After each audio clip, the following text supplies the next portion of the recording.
እንደ ብልጽግና ያሉ ፓርቲዎች እና ስብስቦች ዋና ድራይቪንግ ፎርሳቸው ሀሳብ ነው፣ አይዲያ ነው እና አይዲያን መገደብ መጽሐፍ ደብቆ ማንበብ ከጀመሩ ብልጽግና አይረጋገጥም። በከፍተኛ የሀሳብ ፍሰት ነው ብልጽግና የሚረጋገጠውና አዳዲስ ነገር ሲመጣ ወዲያው አንብበን የምንጥል ሳይሆን በዴብዝ የምንመራመር መሆን ይኖርብናል። ማዕከላዊ ኮሚቴው ቢወያይበት የምንላቸውን ገባ ብለን እናነሳለን። አንደኛ አቅምና ውጤት። አቅም አለ፣ ውጤት ይፈለጋል። አቅም አለ ወይስ የለም? እንዴት ተዘርዝሮ ይታያል? አቅም መኖሩ በምን ይታያል? ሁለተኛ ያ አቅም እንዴት ነው ተመንዝሮ ውጤት የሚያመጣው? ዝም ብሎ አቅም አለ ሳይሆን አቅሙ ወደ ውጤት እንዴት ሊቀየር ይችላል? ይህንን ነገር ስናስብ ስንሰራ ፈተና አለ። በየቀኑ ፈተና ከውስጥም ከውጭም የሚነሳ ፈተና አለ። እነዚህ ፈተናዎች በምን አይነት አግባብ ወደ እድል መቀየር እንችላለን? ፈተና ስላለ ውጤት ስለምንመኝ አቅም መሰብሰብና ፈተናን ወደ እድል መቀየር እንደ ልማድ ካልተለማመድን በስተቀረ የምናስበውን ነገር ማሳካት እንቸገራለን። ብልጽግና ዛታች በደህንነት ወለል በምትገለጽ አገር ውስጥ ሆና ትበለጽጋለች ሲል ምን ምን ሳይክሎች ይጠብቁታል? እነዛን ሳይክሎች እንዴት ነው የሚያልፈው? እንዴት የትውልድ ቅብብሎች ማድረግ ይቻላል የሚለውን ነገር በአጽንኦት መገንዘብ ያስፈልጋል። በጥልቀት ችግር ውስጥ ነው ያለነው ሲባል ችግር ብቻ ሳይሆን ከፍ ከፍ ያለ ችግር ማለት ነው። ደህንነቱም ከፍ ያለ፣ አመለካከቱም ከፍ ያለ፣ ያን ቾፕ ቾፕ እያደረጉ እያፈረሱ ወደ ላይ ማውጣት የሚጠይቅ ነው። ያንን ስራ በተሟላ መንገድ ሰርተን ህይወት አስቀጣይ ነገር ለማምጣት ፎቶሲንተሲስ ፈንክሽናል ለማድረግ ካለንበት አዘቅት ካለንበት ጥልቅ ጉድጓድ ከፍ ማለት አለብን። ያለንበት ጥልቅ ጉድጓድ ጨለማ ስለሆነ፣ ያለንበት ጥልቅ ጉድጓድ ችግሮቹ ከፍተኛ ስለሆኑ እንዲሁ በዋዛ ዛሬ ተወያይተን ነገ ሄደን የምናሳካው ጉዳይ እንደሆነ መታሰብ የለበትም።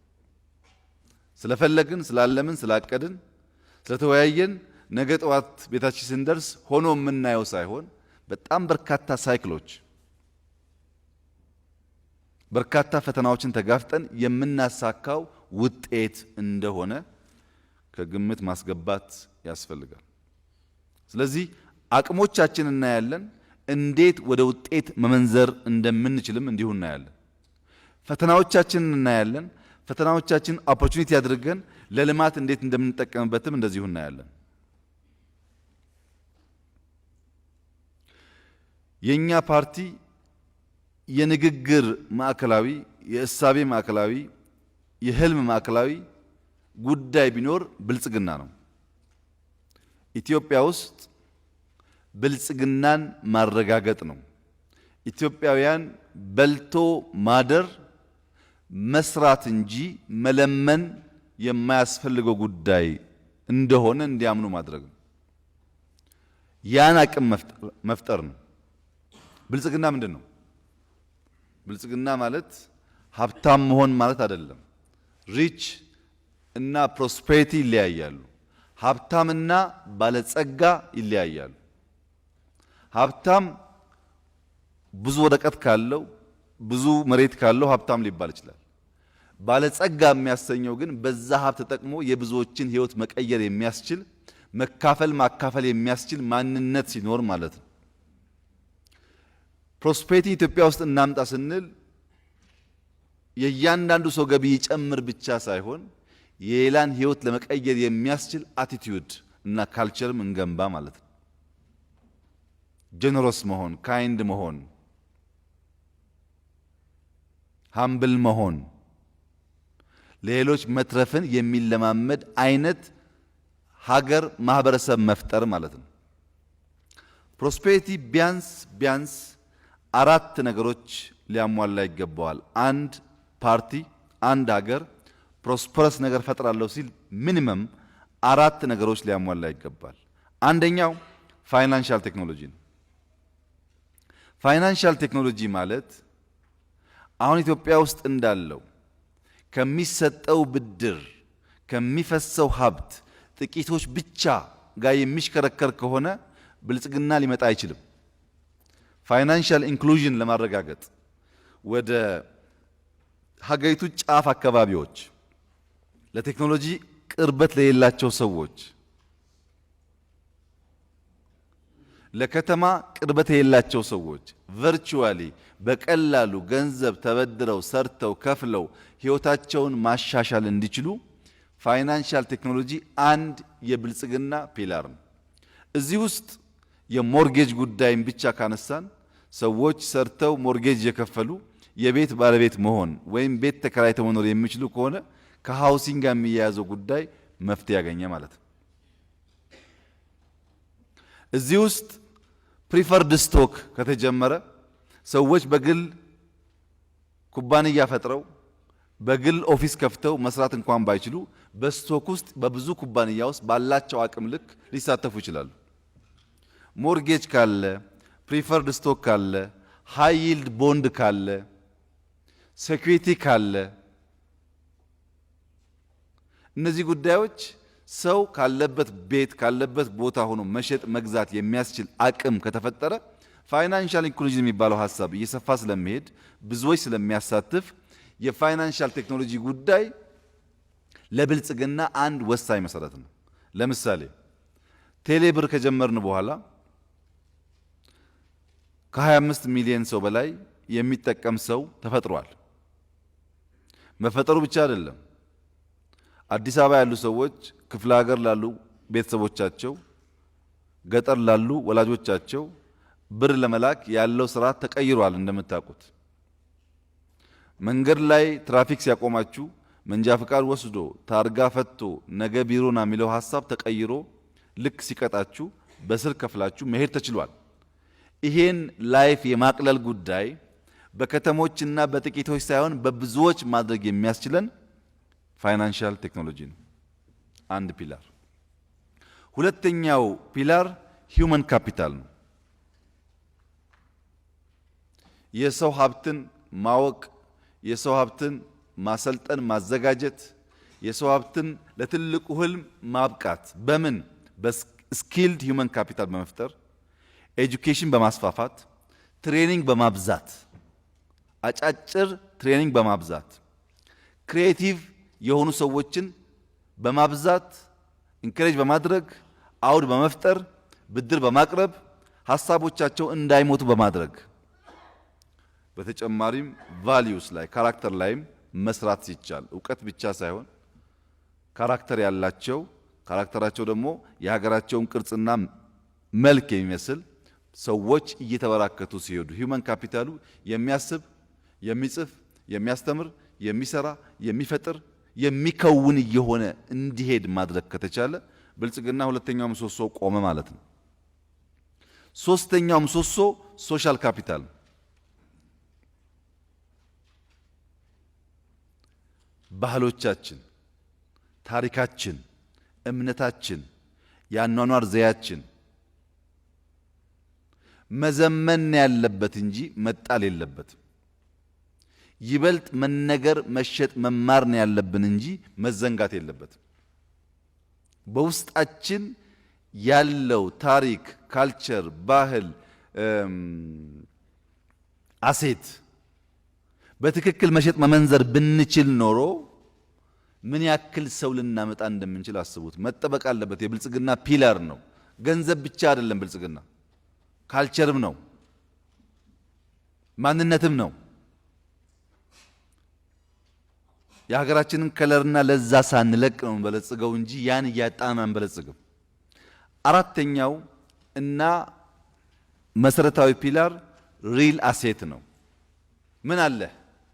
ዝም ብሎ በለጽጋለሁ ሳይሆን ምን በእጅህ አለ? ብር ነው ያለ፣ መሬት ነው ያለ፣ ሰው ነው ያለ፣ ነዳጅ ነው ያለ።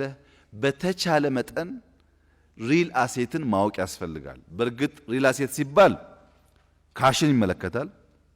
ኢንፍራስትራክቸር፣ ሃውሲንግ፣ ሮድስ፣ ሬልዌይ እነዚህ ሁሉ የሪል አሴት አንድ ኮምፖነንት ናቸው። የሚታይና የማይታይ ሪል አሴት አለ። እነሱን ሁሉ ጨምሮ ነው ሪል አሴት የሚባለው። ሪል አሴት፣ ሶሻል ካፒታል፣ ሂውማን ካፒታል፣ ፋይናንሻል ቴክኖሎጂ ፒላር ሆነው በትክክል ሳይክላቸውን ጠብቀው ከተሰሩ ብልጽግና ይረጋገጣል። ለምሳሌ ሪል አሴቱን የማያቅ ወይም ሂውመን ካፒታሉን የማያቅ በፋይናንሻል ቴክኖሎጂ በጣም የሄደ ቢሆን ሀብታም ሊሆን ይችላል፣ ሊበለጽግን አይችልም። ብልጽግናን ጠግኖ ሜንቴን አድርጎ አቆይቶ ማሸጋገር የሚያስችል አቅም አይፈጠርም። የሚታይና የሚጠፋ ነው የሚሆነው። የሚዘልቅና ትውልድ የሚወርሰው እንዲሆን እነዚህ አራት ፒላሮች በትክክል መተከል አለባቸው፣ መቆም አለባቸው፣ መሰናሰል አለባቸው። ፒላር እንደምታውቁት ወደ ታች ሳይቆፈር እንዲሁ አይቆምም። አጥልቀን ቆፍረን ከተከልነው ረዘም ላለ ጊዜ የሚቆም ይሆናል። እነዚህ ስራዎች በጠንካራ ፋውንዴሽን ላይ መቆማቸውን ማረጋገጥ በእጅጉ ያስፈልጋል። የምናስበው ብልጽግና ይሄ ነው።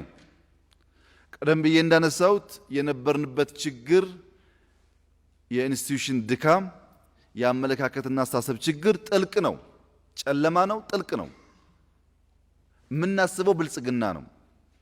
ብልጽግና ለማምጣት ደግሞ መቆም ያለባቸው ጠንካራ ፒላርስ አሉ። ካለንበት ጥልቅ ጉድጓድ ውስጥ ወጥተን የምናስበውን ብልጽግና ለማረጋገጥ ዓለም ይፈቅድልናል ወይ? አሁን ያለው ዓለም ለዛ ምቹ ነው ወይ? አለበለዚያ ቅዠት ነው የሚሆነው። ያለምከውን ነገር የምትከውንበትን አውድ በትክክል ካላወቅ ህልም ሆኖ ይቀራል። አሁን ያለው ዓለም ምልከታው ለእንደዚህ አይነት ስራዎች ቀላል አይደለም።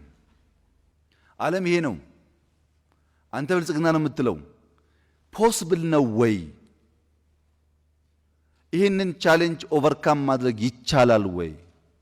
ጥያቄ እሱ ነው። ይቻላል ወይ? አዎ ይቻላል። የሚቻለው ግን የብልጽግና ጉዞ ፎር አይ የሚባልን ያካሄድ ስርዓት ያካሄድ መርህ መከተል ከቻለ ብቻ ነው። ፎር አይ ለምናስበው ማንኛውም ትልም መንገድ ይሆንና ለብልጽግና ጉዞ እንቅፋቶች እያነሳ ወደምናስበው ጫፍ ታርጌት ያደርሰናል ብለን ካሰብን፣ ከገባን፣ ከተግባባን ይሆናል። አንደኛው አይ ኢማጂኔሽን ነው። ኢማጂን ማድረግ something big, something great ኢማጂን ማድረግ ከሌለ ነገር ውስጥ something good ሊወጣ እንደሚችል ማለም ነው። ሁለተኛው ኢኒሻል ነው። ምን አለ? ማለም ብቻውን በቂ አይደለም። በእጅህ ምን አለ? ያሰብከውን ነገር ለማሳካት ጫካ ሃውስን ለማሳካት ህዳሴን ለማሳካት በእጅህ ምን አለ? ማለም ብቻውን በቂ ስላልሆነ ሶስተኛው ኢኒሺየት ነው። አልመሃል፣ ያለህን ለይተሃል፣ በለያው ላይ ደግሞ የተወሰነ ስራ ጀምረሃል። ስራ ከጀመርክ በግራም በቀኝም እነዛ የኢማጂኔሽንና የኢኒሺዬሽኑ ጉዳይ ፕሮፐርሊ ከተሟሉ ጊዜ ይወስዳል እንጂ ያልቃል። ነገር ግን ያ የጀመርከው ነገር ሳይንገራገጭ መሄድ እንዲችል በየጊዜው ኮንቲኒየስ ኢምፕሩቭመንት ይፈልጋል። አራተኛው አይ ኢምፕሩቭመንት ነው። ጥሩ አልመሃል፣ ያለህን ለይተሃል፣ ጥሩ ጀምረሃል። በየጊዜው ግን ኢቫሉዌት እያደረክ ኢምፕሩቭ ማድረግ ካልቻልክ ሊቆም ይችላል። አራተኛው ኢምፕሩቭ ነው። ምን ማለት ነው? ኢማጂኔሽን ስንል የሰማነው መናገር፣ ያነበብነው መናገር፣ ያየነውን ህንፃ መድገም ከሆነ ኢማጂኔሽን አይደለም። ኢማጂኔሽን የሌለን ነገር መፍጠር እንደሚቻል ማሰብ ነው። ለምሳሌ ጫካ ሃውስ ባለፈው እንዳነሳሁት 40 50 100 ቢሊዮን ያልኩት እንዳያችሁት 200 ምናምን ሺህ ሰው ያልነው ከዛም በላይ ነው። ፕሮፐርሊ ሲሰራ ዲዛይኑ ሼፕ ሲደረግ በዛ መንገድ ነው ከተማው የሚገነባው እንጂ በመንግስት በጌታ አይደለም። ለዛ ነው ባለፈው ሪሶርስ ከአንድ ቦታ እንዳጠብቁ የተባለው። ነገር ግን ሀብታሞች ሰርተው እዛ አካባቢ ያሉ ድሃዎች የሚፈናቀሉ ከሆነ ከዛ የሚነሱ ከሆነ የሚባረሩ ከሆነ ዋጋ የለውም።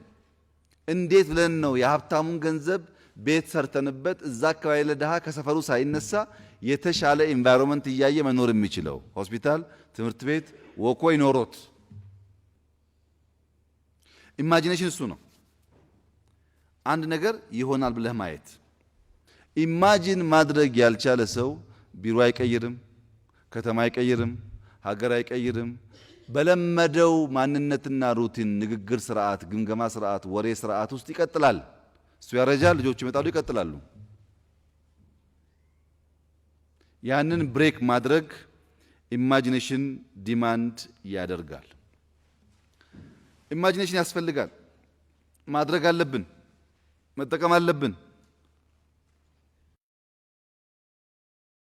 ኢማጂን ማድረግ ካልቻን የምንፈልገውን ነገር ልናሳካ አንችልም። ኢማጂን ስናደርግ ግን ሁል ጊዜ ከቅርብና ከሩቅ ከፍተኛ የሆኑ ጩኸቶች፣ ድምጾች ይሰማሉ። ኢማጂን ማድረግ ብቻ ሳይሆን በእጃችን ያለ ሪሶርስ በትክክል መገንዘብ ስንችል መከወን የሚያስችል አቅም እንዳለን ያሳያል። እሱን በምን አለን? አሁን ኢትዮጵያ ምን አላት? ሰው፣ መሬት፣ ውሃ፣ ከርሰ ምድር ሀብት፣ ታሪክ፣ ቅርስ፣ መልክዓ ምድር፣ ተነግሮ የማያልቅ በጣም ብዙ ሀብት አላት። ይሄ ሀብት እውነት ሀብት ሆኖ ችግር ፈቶ ብልጽግናን ለማምጣት የሚያስችል ሀብት ነው ወይ? ወርቅ አለ ኢትዮጵያ ውስጥ፣ ነዳጅ አለ ኢትዮጵያ ውስጥ። ምን ይመስላል የሚለውን በትንሹ ማየት ያግዛል። እሱን ካየን ህልሞቻችን ቅዠት እንዳልሆኑ ያሳያል። ኢትዮጵያ ዛሬ ባለው የፖፑሌሽን ቆጠራ ከዓለም 12 ትላልቅ ሀገራት በሰው ቁጥር 12ኛ ናት። አሁን ኢትዮጵያ ተነስታ 12ኛ ኢኮኖሚ ይገባኛል ብትል እንዴት ወንጀል ሊሆን ይችላል? በዓለም ላይ 12ኛው ኢኮኖሚ መሆን ያለብኝ እኔ ነኝ ቢኮዝ ሰፊ ህዝብ ስላለኝ ብላ መመኘት ትችላለች። 12ኛ ቁጥር ያለው ፖፑሌሽን ይዘህ 12ኛ ኢኮኖሚ ይገባኛል ብትል በፍጹም ነውር ሊሆን አይችልም። ታያላችሁ፣ ኢትዮጵያ የሚያስበለጽጋት ፋውንዴሽን በሂውማን ካፒታል ስላላት ኮምፒት ስለምታደርግ ማደግ ትችላለች። ቻሌንጅ የለውም ወይ? 1001 ገና መጣበታለሁ። ቻሌንጅ አለ። ይሄ ሰው የምትለው ቁጥር ኢንቨስት ካልተደረገበት በስተቀረ ምን ያደርጋል? ሰውን ሰው ያደረገው ኢንቨስትመንት ነው። ሰውን ሰው ያደረገው የተሰጠው የሀብት ልክ ነው ካላችሁ ትክክል ናችሁ። በህጥና ጥናት አንድ ሀገር 5 ዓመት እድሜ ባለው ልጅ ላይ $1 ኢንቨስት ካደረገ ኢኳል ሪተርን ኦን ኢንቨስትመንት ከጠበቀ 10 ዓመት ለሞላው ልጅ ደግሞ $3 ኢንቨስት ማድረግ አለበት። 15 ከሞላው ደግሞ $10 ኢንቨስት ማድረግ አለበት። አሁን 5 ዓመት እያለ $1 ኢንቨስት ካረክበት 15 እያለ 10 ካረክበት እኩል ሪተርን ኦን ኢንቨስትመንት ታገኛለች ኢትዮጵያ ማለት ነው። ኢንቨስት ያደረገው ሀገር ያገኝበታል። ለኛ የሚያዋጣን በ5 ላይ 1 ነው፣ በ15 እድሜ ላይ $10 ነው። ምርጫ ነው እንግዲህ። ከፍ እያለ ከሄደ ኢንቨስትመንቱ እያደገ ይሄዳል። በጊዜ ታች ኢንቨስት እናርግ ሳያድጉ ዩኒቨርሲቲ ከምንል ኬጂ እንስራ። ኢትዮጵያውያን ተባብረው ኬጂ ላይ ቢሰሩ ኬጂ በስፋት ማስተማር ብንጀምር እዛ የሚወጣው ኢንቨስትመንት 15 ዓመት ከደረሰው በኋላ ሃይ ስኩል ላይ ከምናወጣው ኢንቨስትመንት ያነሰ ነው። ሪተርኑ ግን እኩል ነው። ለዚህ ነው ዛሬ 9.5 ሚሊዮን ተማሪ በቀን 2 የሚመገበው ኢትዮጵያ ውስጥ። ያ ኢንቨስትመንት አሁን አይታዩ ሪተርኑ ጊዜውን ጠብቆ ይወጣል። ሂውማን ካፒታል ከዓለም 12ኛ በቻይልድ በጣም የበዛ ወሊድ ቁጥጥር ካልተደረገ በጣም ራምፓንት ታች የምናደርገው ኢንቨስትመንት ተደምረው ኢትዮጵያ በሂውማን ካፒታል ሀብት አለኝ ለማለት የሚያስችል መሰረት አላት። ይህ ሀብት እንደ ማንኛውም የሚጠፋ ነገር ሊጠፋ ይችላል ካልተመራ ካልተገራ። ነገር ግን አለኝ ሀብት ለማለት የሚያስችል ኢኒሻል አለኝ። ዝም ብዬ አላሚ አይደለሁም።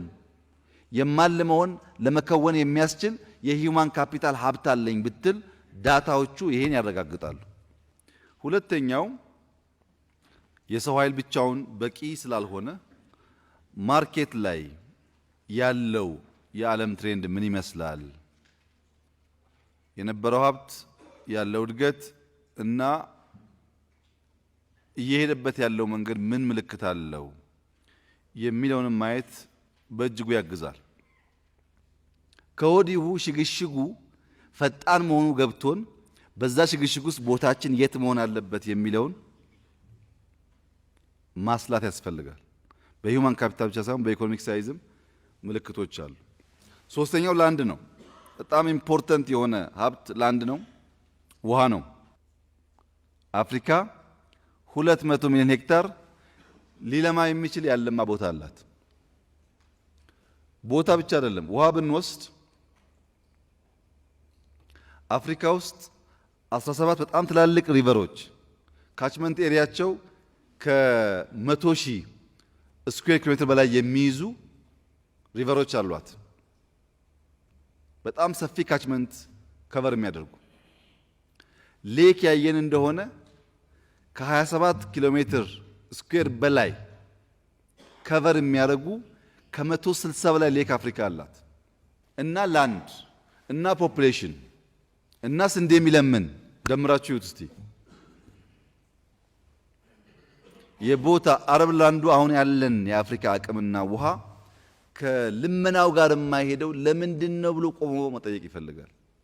ቆም ብለን ምንድን ነው ሚስጥሩ? መሬት እንደው አለ፣ ውሃ አለ፣ ሰው አለ፣ ምንድን ነው እየሆን ያለ ነው ብሎ መጠየቅ ይፈልጋል። የኢትዮጵያን ያየን እንደሆነ 14% ነው ኢትዮጵያ እያረሰች ያለችው። እስካሁን ያለው የዓለም ዴቨሎፕመንት ቢሄቪየር ግሬይ ነው፣ ግሬይ ዴቨሎፕመንት ነው። ሃይዌይ፣ ህንፃ፣ ኮንስትራክሽን ግሬይ ነው። አሁን እኛ ግሪን ነው እያልን ያለ ነው። ግሪን የምንልበት ምክንያት ውሃውም መሬቱም ዛፉም ቅርብ ስለሆነ ነው። ግሪኑ ኤኮ ፍሬንድሊ ስለሆነ ሰስቴን ማድረግ የሚያስችል ትልቅ አቅም አለው። ኢትዮጵያ መበልጸግ ትመኛለች።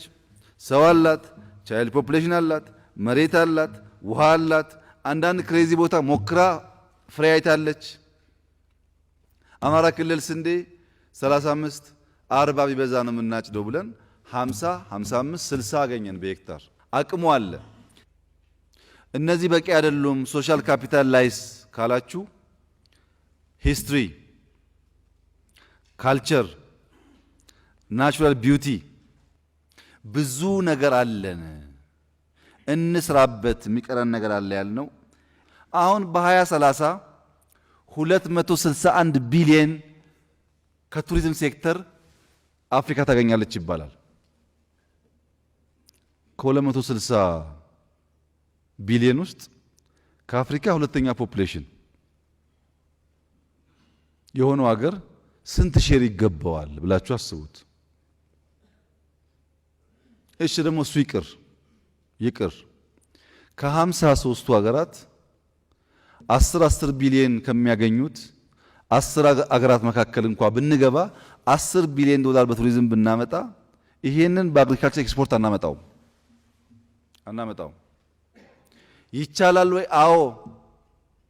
ይሄን እያሰፋን ከሄድን ለቱሪዝም ክፍት ካደረግን ምን ያክል ገንዘብ ልናገኝ እንችላለን? ዩኒቲ ፓርክ ከ300 ሚሊዮን ብር በላይ ለታችኛው ፓላስ ኢንቨስት እያደረገ ነው። ታምናላችሁ? ይሄን ሰብስቦ ገንዘብ ታችኛውን ፓላስ እያደሰ ነው። ይቻላል። ገንዘብ ሰብስበን ሀገር መቀየር፣ ሰፈር መቀየር፣ ክልል መቀየር የሚያስችል አቅም አለ። እኛ ኢንቨስትመንት ብቻ ሳይሆን ስታንዳርድ ሴት እናደርጋለን። ያን እያየ ፕራይቬት ሴክተሩ እንዲገባ ማለት ነው። ይህንን ካደረግን በቱሪዝም ትልቅ ሼ ይጠብቀናል። መዳረሻ እንስራ፣ ሰርቪስ እንለማመድ፣ ኤርፖርት እንስራ። ታይቶ የማይጠገብ ሀገር ነው ያለን፣ ታሪክ ነው ያለን፣ ቅርስ ነው ያለን። ስለዚህ አንዳንዱ በማይኒንግ ሪች ነው፣ አንዳንዱ በእርሻ ሪች ነው፣ አንዳንዱ በቱሪዝም ሪች ነው፣ አንዳንዱ በሆነ ነገር እሱን እያዋሃድን ከሰራን እንደ ሀገር ትልቅ የሀብት ምንጭ መሆን ይችላል ማለት ነው። ኢነርጂ ያው ታውቃላችሁ፣ በሃይድሮም ገና አልተነካም።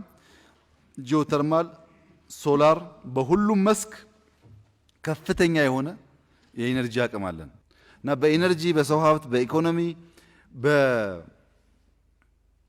በኢንፑት ሊሆኑ በሚችሉ ጉዳዮች በሙሉ ኢትዮጵያ ከበቂ በላይ ሀብት አላት። የሚቀራት ነገር ክላሪቲ ኦፍ ቶት እና ኢኒሺየል ካፒታል ሊያንሳት ይችላል። መጀመሪያ ኢማጂኔሽናል፣ ሁለተኛ ምን አለን ኢኒሺያል ሊሆን የሚችል ምን አለን ብለን ደግሞ ያ ሁሉ አየን፣ ሰውን አየን፣ ሀብት ታሪክ አየን። አሁን ደግሞ ምን ጀመርን? እስካሁን ይሄ ያልነውን ነገር ለማሳካት ምንድነው የጀመርነው? በተወሰነ ኤሪያ ብቻ እስካሁን የመጣውን ድል አይተን የሚቀረውን ገምግመን ሞልተን ብንሄድ ምን ሊያመጣ ይችላል የሚለውን ያመላክታል። ምን ፈተና አለብን ያላችሁ እንደሆነ ፖለቲካል ማርኬት ፕሌስ፣ ትልቁ የዚህ ሀገር ፈተና ፖለቲካል ማርኬት ፕሌስ ነው። መገረዝ ያለበት ተውት እሱ ነው። ለብልጽግና ባለን ጉጉትና ስራ ላይ እንቅፋት የሚሆን ፖለቲካል ማርኬት ፕሌስ ባይ ሁክ ኦር ክሩክ መገረዝ አለበት። አደገኛ ስለሆነ ጉዟችንን ስለሚያቆመን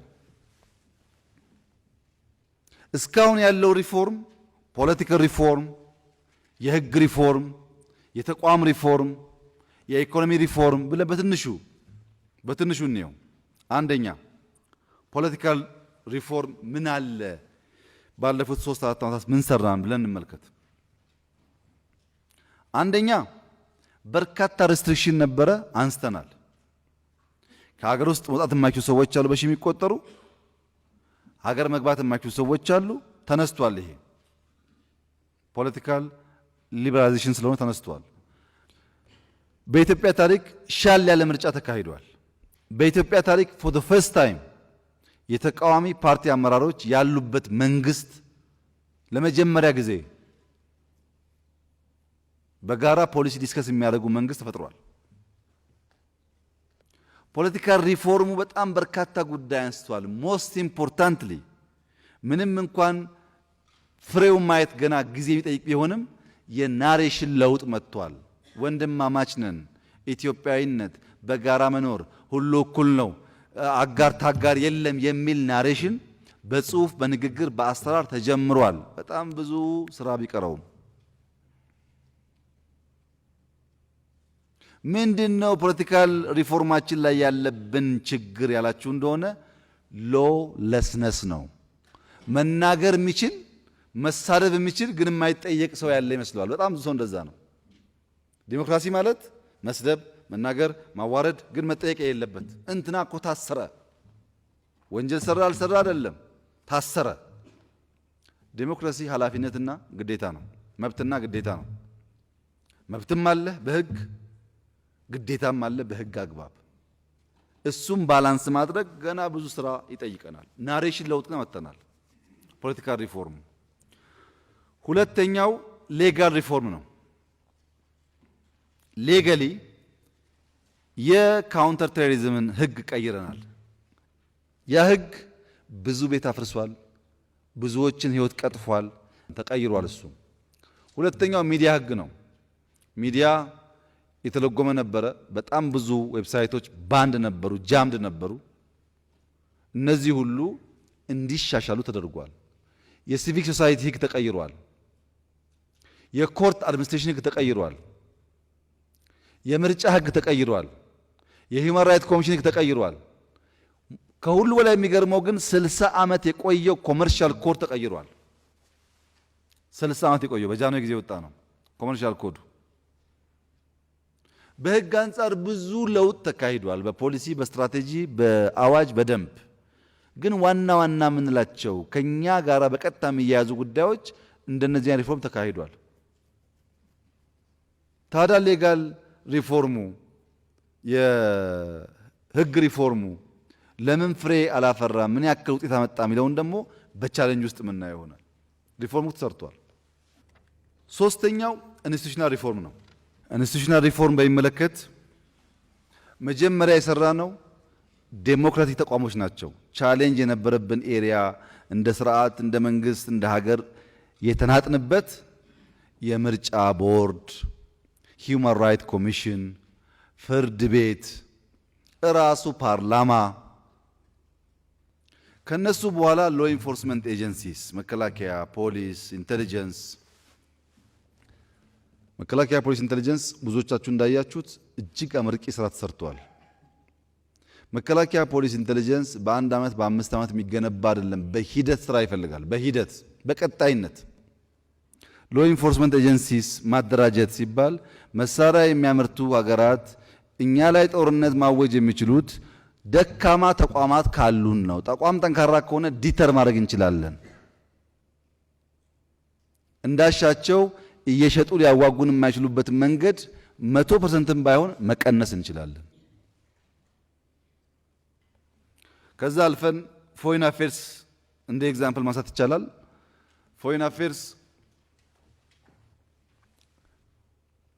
የዛሬ 3-4 ዓመት አካባቢ የነበረውን ሌቭልና አሁን ያለበት ደግሞ ተስፋው ከአሁን ባለ ተስፋ ሲታይ አይወዳደርም። በጣም ከፍተኛ የሆነ ቼንጅ አለ።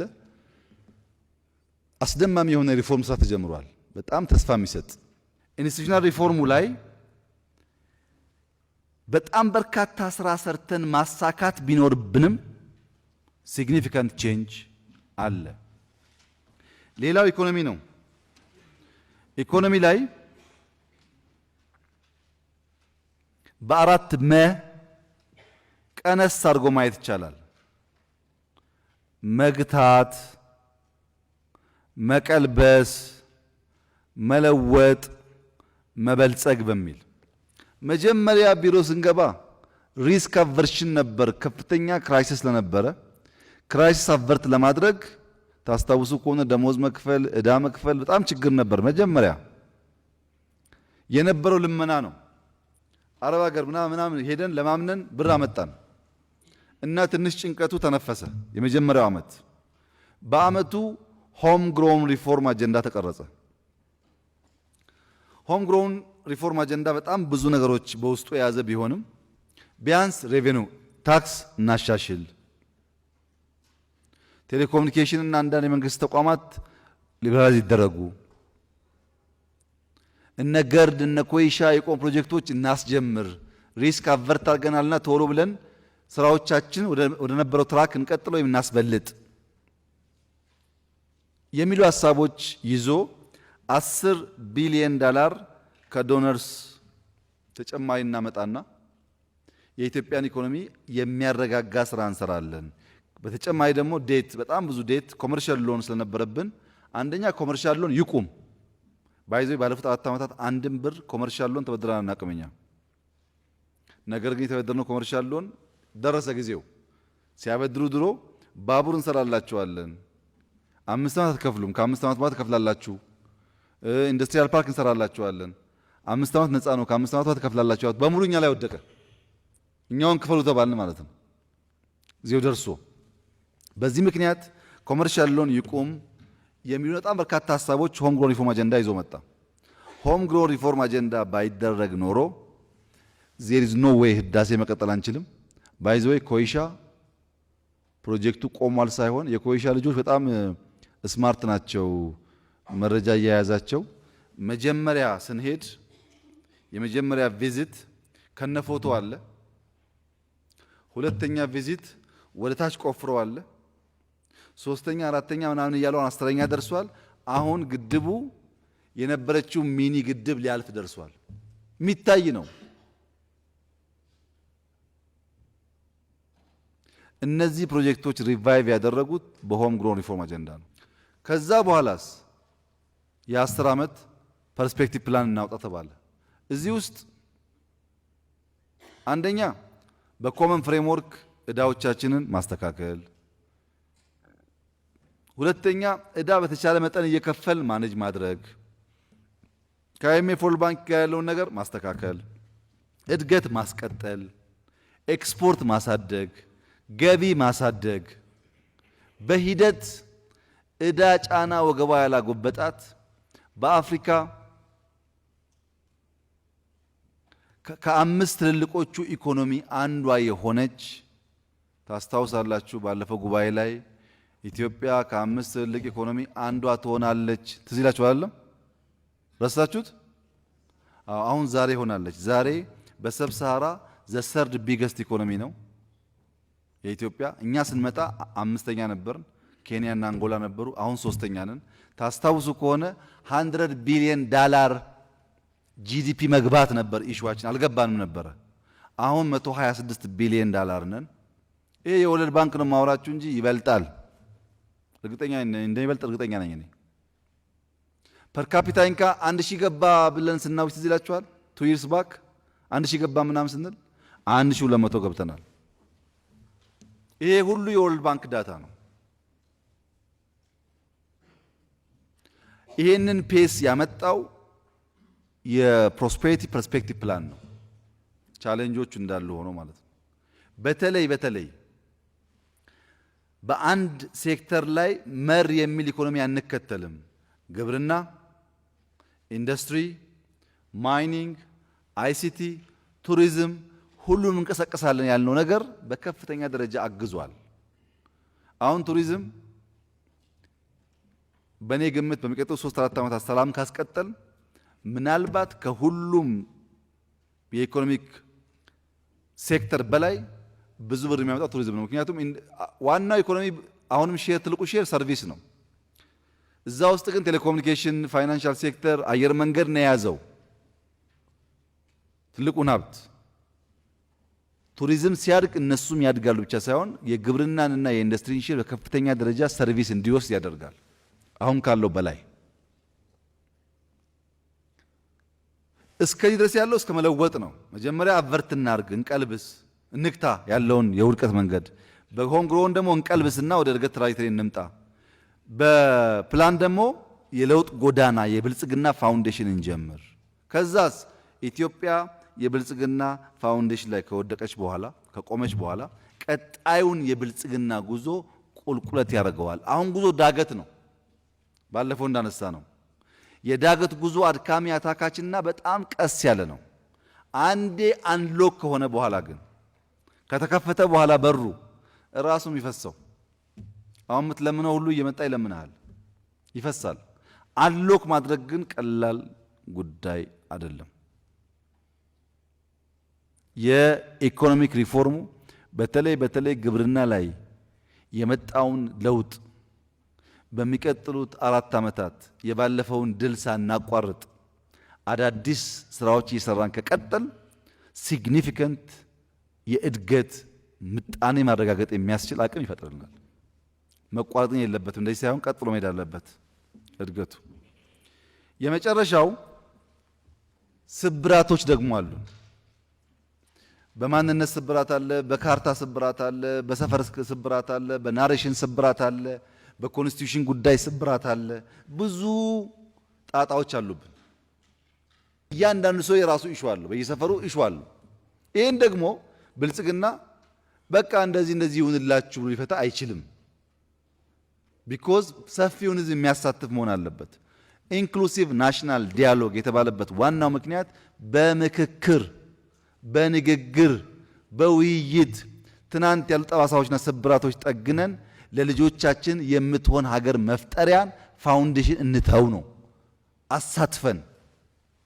ለዛ የተጀመረው ጉዳይ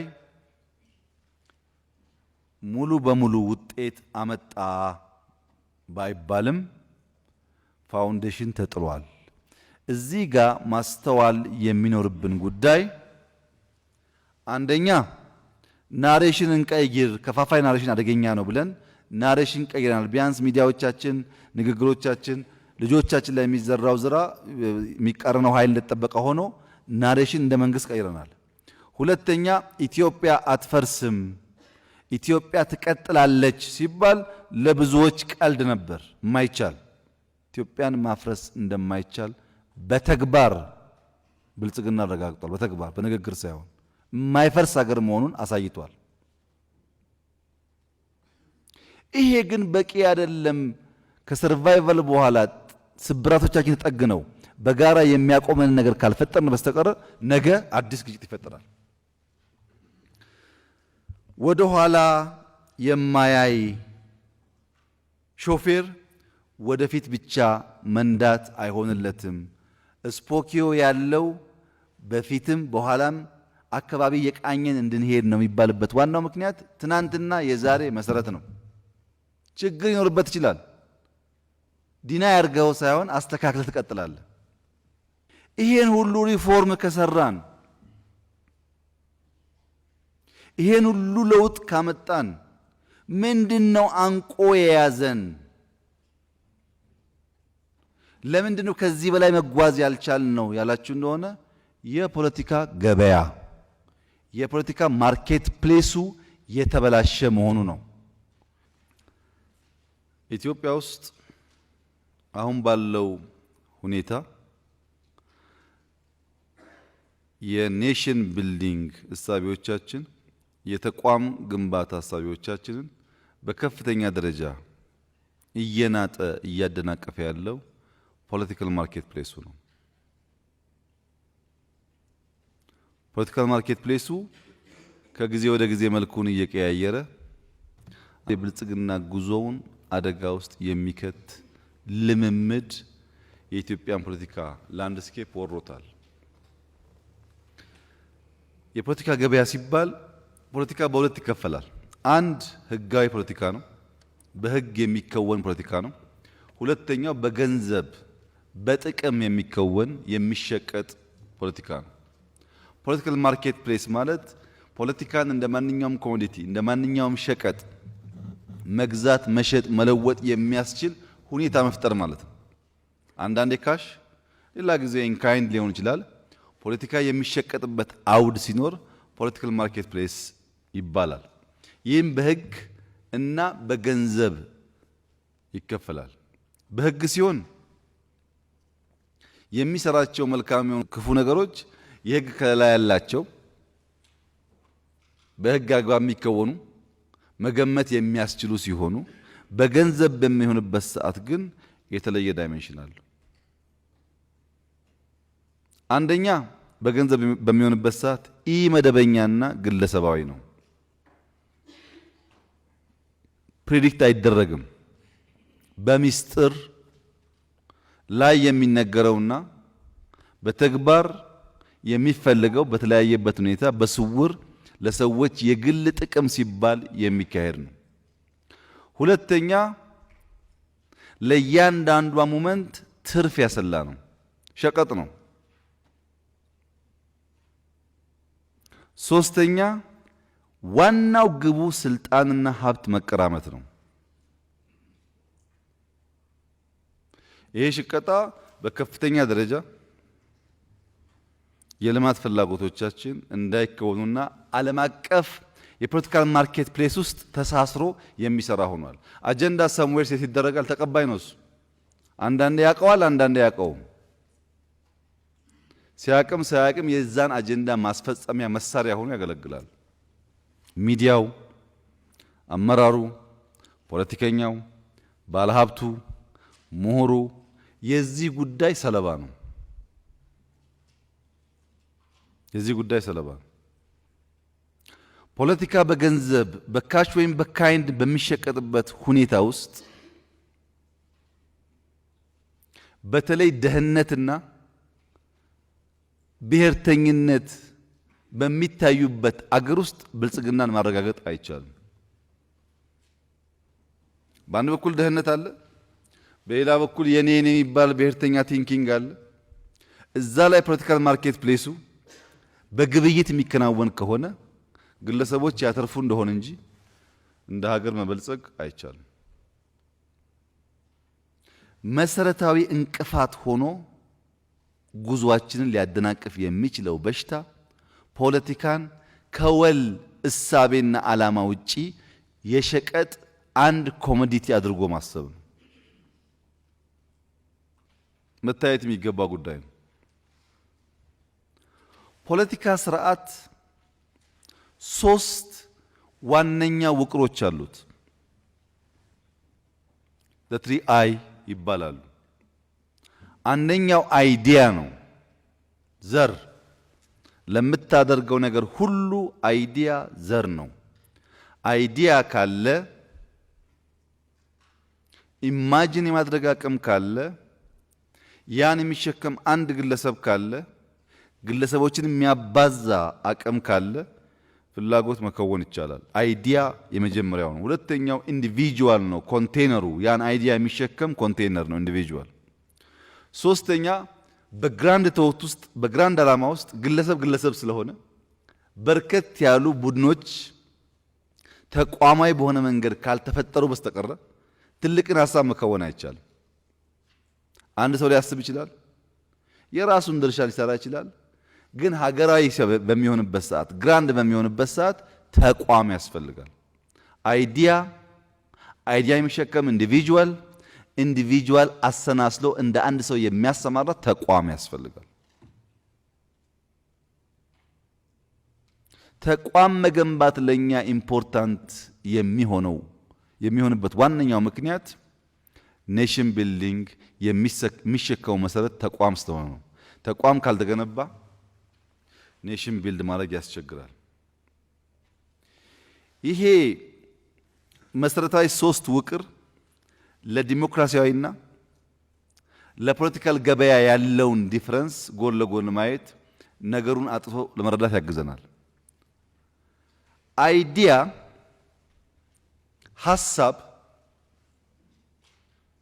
በዲሞክራሲ ልምምድ ውስጥ ማርኬት ፕሌስ ኦፍ አይዲያ ስለሆነ ማንም ጥሩ ሐሳብ ያለው ሰው ከየትኛውም እምነት፣ ከየትኛውም ዘር፣ ከየትኛውም ሰፈር ቢመጣ በአይዲያው ምክንያት ተቀባይነት ይኖረዋል። ቢኮዝ የፖለቲካል ላንድስኬፑ ፖለቲካል ማርኬት ፕሌሱ አይዲያ ላይ ቤዝ ያደረገ ስለሆነ የፖለቲካ ገበያ ባለበት የከረረ ሽኩቻ ባለበት ግን ታማኝነት የለም። አይዲያው ምን አይነት ነው ሳይሆን ማን ተናገረው ነው። አንድ ቋንቋ አደን ሲናገረው፣ ደመቀ ሲናገረው፣ አብይ ሲናገረው ዘሴም ሐሳብ ተቀባዩ ጋር ሲደርስ ደመቀን አይቶ የሚቀበል አደን አይቶ የሚቀበል ከሆነ ሐሳቡን ሳይሆን ሰውየውን ነው የማየው። ሎያሊቲው ለአይዲያ ሳይሆን ለግለሰቡ ነው። ለዚህ ነው አይዲያ በዲሞክራሲ ውስጥ ፖለቲካል ማርኬት ፕሌሱ አይዲያ ላይ ቤዝ ያደረገ ነው ሲባል፣ በፖለቲካል ገበያ ውስጥ ደግሞ አይዲያ ሳይሆን ፖለቲካል ማርኬት ፕሌሱ ክሊክሽ ነው፣ ሎያሊቲ ነው፣ ኔትወርክ ነው። የሐሳብ ግዝፈት ሳይሆን የሐሳቡ ምንጭ ማን ነው በሚል የሚወሰድ ነው። ሁለተኛ ኢንዲቪጁዋል ጋር ሲመጣ ዴሞክራሲ ከሆነ ከግል ኢንትረስት የወጣ ኢንስቲትዩሽናል ሪሌሽንሺፕ ቢልድ እናደርጋለን። በፖለቲካል ማርኬት ፕሌስ ውስጥ ግን ግላዊ ነው። ለጋራ ዓላማ፣ ለጋራ ሐሳብ፣ ለጋራ ጉዳይ እንደሚሞት ሰው አንድ ግብ ለማሳካት እንደሚሰራ ሰው ሳይሆን ማን በሃይማኖት፣ በብሔር፣ በቋንቋ፣ በከለር፣ በጾታ በሆነ ነገር ከኔ ጋር ይቀራረባል በሚል እሳቤ ግላዊ ይሆናል።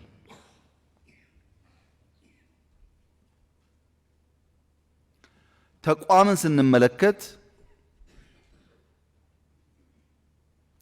በዲሞክራሲ ውስጥ ሚዛናዊ የሆነ ውድድርና ትብብር ባለበት ስርዓት ውስጥ ማንም ሰው ብልጽግናን ለማረጋገጥ ቢናደድ፣ ቢበሳጭ፣ ቢቆጣ፣ ቢናገር በተቋማዊ ስርዓት ውስጥ የሚናገረው ለብልጽግና ቆረቆራለሁ ብሎ ከብልጽግና አሰራር ውጭ ከተጫወተ ለብልጽግና አልቆመም።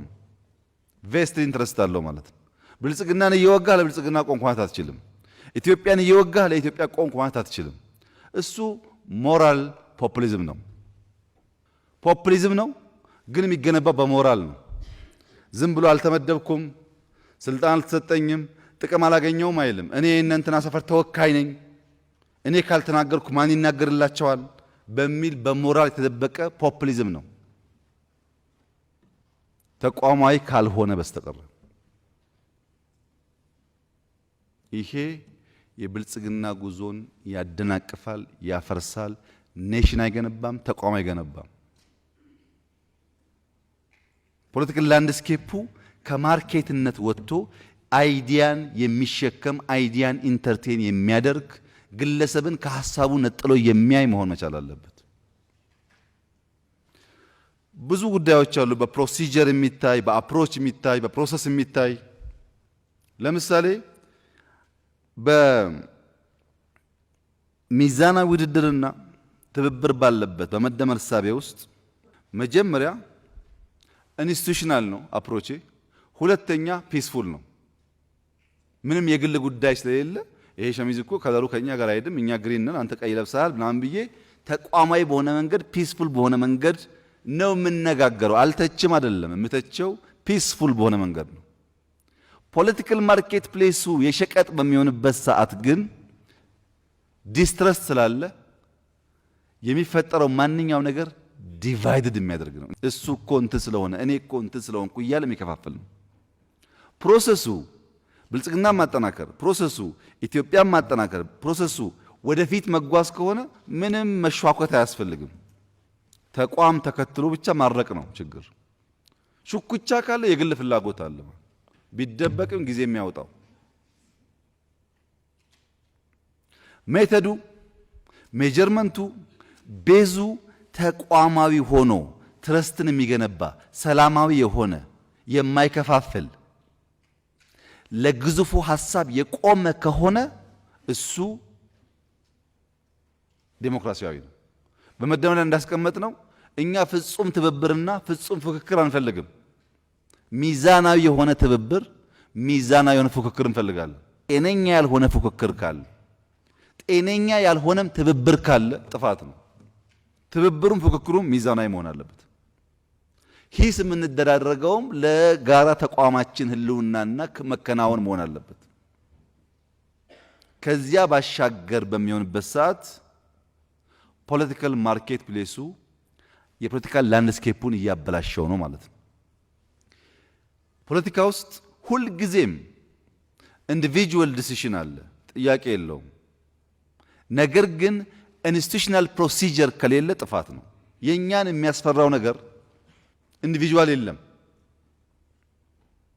አንድ ሰው የክልል ፕሬዝዳንት ከሆነ ክልል ነው ራሱ ሰውየው፣ ተቋም የለም። ሚኒስቴር ከሆነ ራሱ ሚኒስትሪውን በሙሉ በእጁ የያዘ ሰው ነው። ፖሊሲ ኢንዲቪጁዋል ዲሲሽን ኢንስቲቱሽናል ፕሮሲጀር ካልያዘው ደግሞ ለግለሰቦችና ለግሩፖች ጥቅም መዋሉ አይቀርም። አትወስን አይባልም። ስልጣን ከተሰጠ ትወስናለህ፣ ትጠየቃለህ። የምትወስነው ግን ፕሮሲጀርን ተከትለህ ከሆነ ከሌብነት፣ ከኒፖቲዝም፣ ከአንዳንድ የጥፋት መንገድ ትታቀባለህ ማለት ነው። ፖለቲካል ማርኬት ፕሌሱ ከነዚህ ውቅሮችና አሰራሮች ውጪ እየሆነ የሄደበት ያለው መንገድ ዴሞክራሲ ጥሩ ሆኖ ብልጽግና ጥሩ ሆኖ ይሄ ካልተገራ ግን ሄዶ ሸቀጥ ስለሆነ ገንዘብ ያለው ሰው በሙሉ ሀብታም ሚኒስቴር ይገዛል፣ ሚኒስቴር አክቲቪስት ይገዛል። ቢኮዝ ስለሚሸቅጥበት አንድ ዩቱብ እና አንድ ሚኒስቴር እና አንድ ሀብታም የፈለጉትን ያደርጋሉ ማለት ነው። ይሄ ደግሞ አሁን እየሆነ ነው። ኢንዲቪጁዋሊ ሰዎች ከሾምናቸው በኋላ እንዳይወስኑ ማድረግም ሸቀጥ ነው።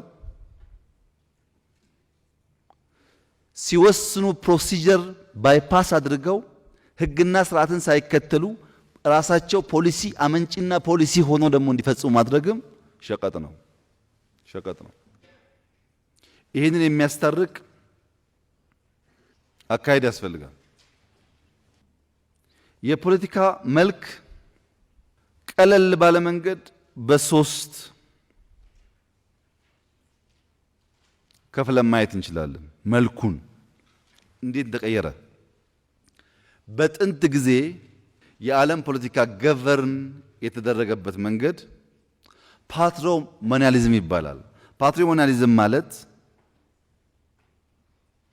በዘመድ አዝማድ የሚሰራ ሲስተም ማለት ነው። ፓትሪሞኒያሊዝም ከጥቂት ዓመታት በፊት በጋብቻና በአምቻ ይሰራል። ግን ፓትሪሞኒያሊዝም አደገኛ ነው፣ መቀየር አለበት ብሎ ኒዮ ፓትሪሞኒያሊዝም ይባል ተፈጠረ።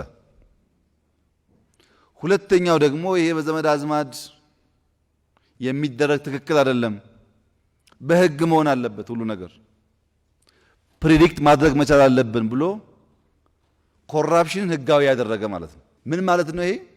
ኒዮ የሚባለው ግለሰቦች ተቋም ውስጥ ተደብቀው ተቋምን ታከው የተቋምን ፕሮሲጀር ተከትለው የሚያደርጓቸው ያልተገባ አሰራር ማለት ነው። ሚዲያ እንደዛ ይገዛል፣ ግለሰቦች እንደዛ ይገዛሉ። በየትኛውም ዓለም ያለ ፖለቲካ ከእንደዚህ አይነት ሽቀጣ የወጣ አይደለም የወጣ አይደለም። ሶስተኛው እኛ ጋር እየተስተዋለ ያለና ቶሎ መገራት ያለበት ነገር ፖለቲካል ማርኬት ፕሌስ ነው። የፖለቲካ ገበያ ነው። ከመጀመሪያውም ጋብቻና አምቻ ይለያል። ከሁለተኛውም ተቋማዊ የሆነ አሰራር ይለያል። ይሄኛው ዋናው ቤዝ የሚያደርገው ዲማንድ ኤንድ ሰፕላይ ላይ ነው። የወቅቱን አጀንዳ የተሰጠው ላይ በተከፈለው ልክ የሚጮህ ማለት ነው። ማርኬቱ የሚፈልገውን ብቻ አስቦ የሚሰራ ነው።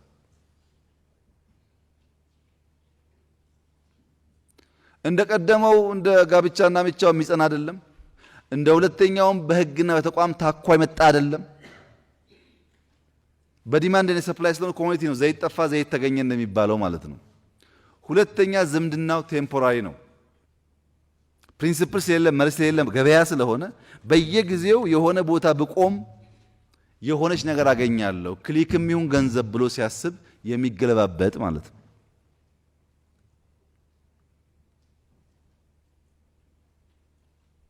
ይሄ ጊዜያዊ የሆነ በግብይት ስርዓት ውስጥ እንደ ኮሞዲቲ የሚታየው ነገር መኒ አክተርስ አሉት።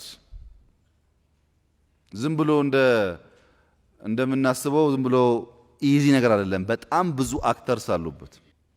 ኤንጂኦ አለበት፣ ኢንተርናሽናል ተቋማት አሉበት፣ ሲቪክ ሶሳይቲ አለበት፣ ዘ ሶ ኮልድ አክቲቪስት አለበት፣ ሚዲያ አለበት።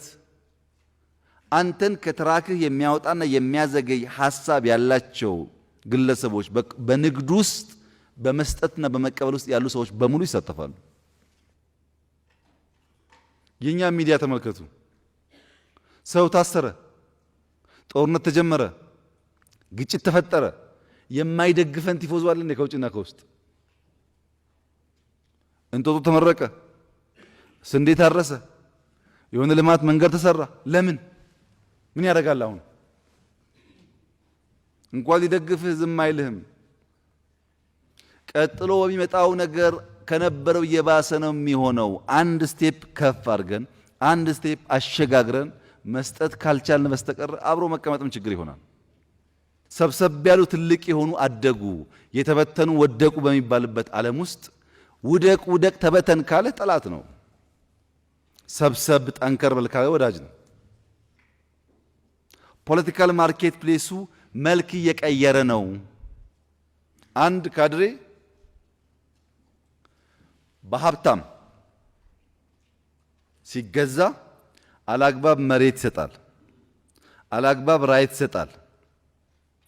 ከዛ ሰው የሚያገኘው ጥቅም ካለ ጥቅሙን ወስዶ ዝም አይልም። በጥቅሙ ደግሞ ፓወር ይገዛል፣ አክቲቪስት ይገዛል፣ ዩቲዩበር ይገዛል፣ ፌስቡከር ይገዛል።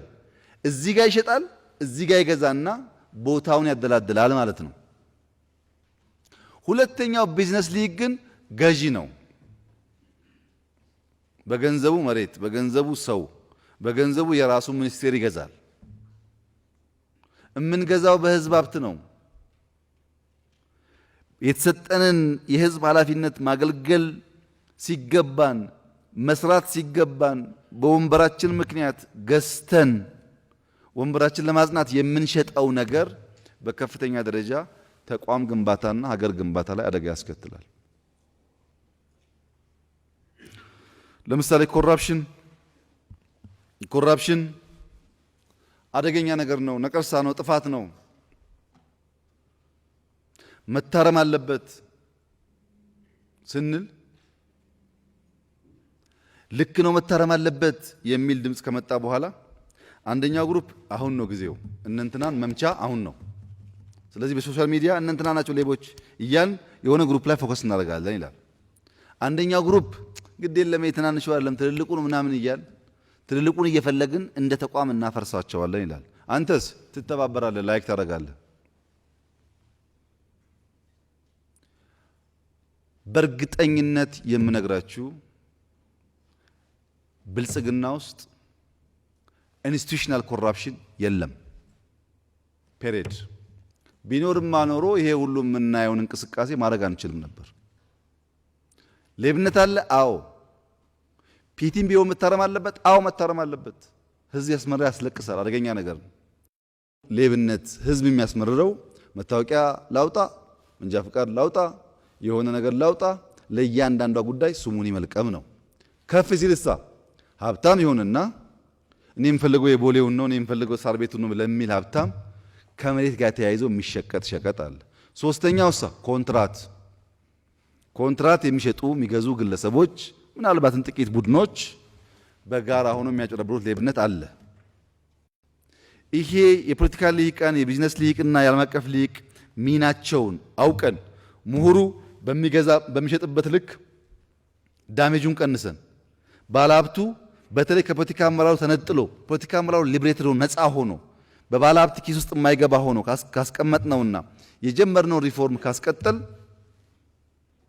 የሚጠረጥሩ ሰዎች ከሚገምቱት ስፒድ በላይ ኢትዮጵያ ብልጽግና ማረጋገጥ ትችላለች።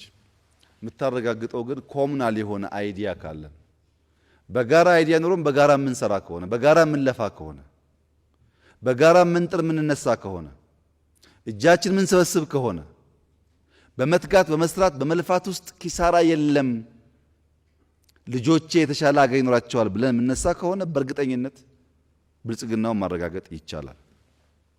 ፖለቲካል አቅም እና ገንዘብ የሌላቸው ሰዎች በዚህ ሽቀጣ ውስጥ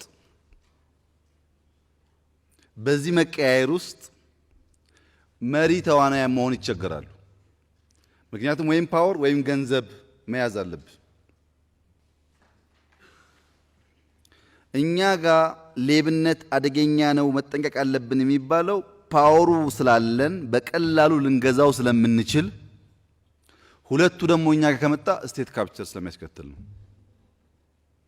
ግሩፖች ተደራጅተው ገንዘብና ፓወር ይዘው ያው ቅድም እንዳነሳሁት ስቴት ካፕቸር ይፈጠራል። ከዛ በኋላ በብዙ አፍሪካ ሀገራት የምናየውን አይነት በሽታ እናመጣለን። ተራማጅ ለዋጭ አዳጊ ማህበረሰብ አንፈጥርም።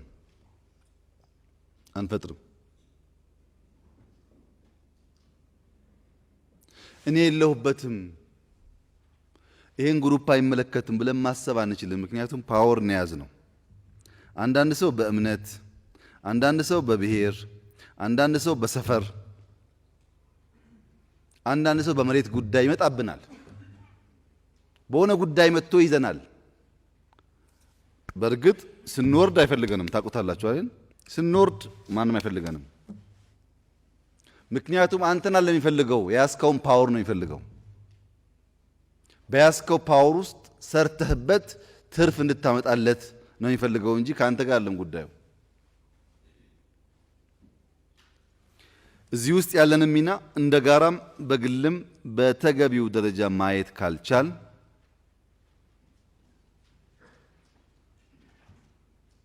እና ማድረግ ካልቻል ፖለቲካል ማርኬት ፕሌሱ ይዞን የሚጠፋ ጉዳይ እየፈጠረ መሄዱን እንዘነጋና ከቪዥናችን ከብልጽግና ጉዟችን ከዋነኛው ግባችን ያደናቅፈናል። የዚህ ገበያ አውድ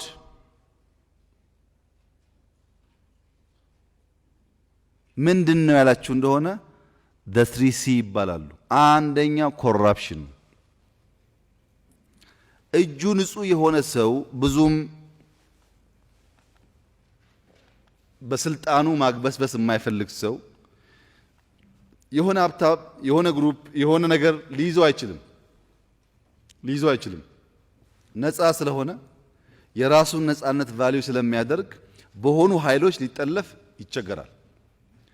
ሊሳሳት ይችላል። በቀጣይነት ግን ሊጠለፍ አይችልም። እኔ እንትን ተወካይ ነኝ እንትን ነኝ አይልም። ኮራፕትድ የሆነ ሰው ግን ሌባ የሆነ ሰው ግን በሻይ ካላገኘው በውሃ ካላገኘው በላፕቶፕ ካላገኘው በመሬት ታገኘዋለህ። ሁለተኛው ኮራፕሽን ብቻውን የፈለገውን አያሳካም። ኮንፍሊክት ይፈልጋል። ከሰረቀ በኋላ ወይም በግለሰብ ኮንፍሊክት ይፈልጋል። በግለሰብ ደረጃ ስድድብ፣ ጭቅጭቅ ምናምን ይፈልጋል። ወይም በአማጺ ምናምን አፈነ፣ ገደለ፣ መኪና አቃጠለ ይፈልጋል። ያ ከሌለ እንትን ነው እሳት ሆኖ የማይቀጣጠል ማለት ነው። ያ ገንዘብ አመጣጡም አመጻ ነው፣ የሚውለውም ለክፉ ተግባር ነው። እየሄደ ያቀጣጥላል። ለፌስቡከኛው፣ ለአመፀኛው በአመፅና ግጭት ውስጥ ግጭትና አመፁ ባይዘው ውጭ ብቻ አይደለም። እዚህ አዲስ አበባ ውስጥ በፌስቡክ በዩቲዩብ ጭቅጭቅ ያለበት አውድ ይፈጥራል። ከኮራፕሽን ከግጭት በኋላ የሚመጣው ነገር ካፕቸር ነው። አካባቢን፣ ሰፈርን፣ ወርቅን፣ ብርን ካፕቸር ማድረግ፣ ስልጣንን ካፕቸር ማድረግ ነው። በሰፈር ደረጃ ካፕቸር አለ፣ በፖለቲካ ሃይራርኪ ደረጃም ካፕቸር አለ። ስለዚህ ኮራፕሽን ይጀምራል፣ ግጭት ያመጣል። ከዛ በኋላ ስልጣን ይበትናል፣ ናሽናል ኢንተረስት ይበትናል፣ ሀገራዊ ህልምና ፍላጎት ይበትናል፣ ሃይራርኪን ያጠፋል፣ ኢንስቲትዩሽን ያፈርሳል።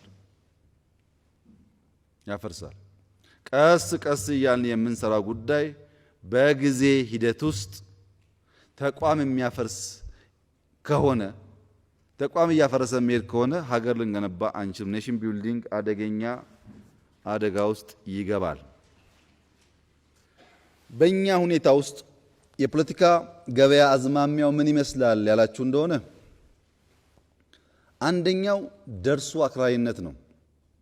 ኦሮሞ ትናንት የተፈጠረ ይመስል ኦሮሞ ተፈጥሮ ኦሮሞ ውስጥ ኖሮ ኦሮሞ ውስጥ አድርጎ ለኦሮሞ ታገልኩ ሲል ቆይቶ አሁን የኦሮሞ ብቸኛ ጠበቃ መሆን ይፈልጋል። ብቸኛ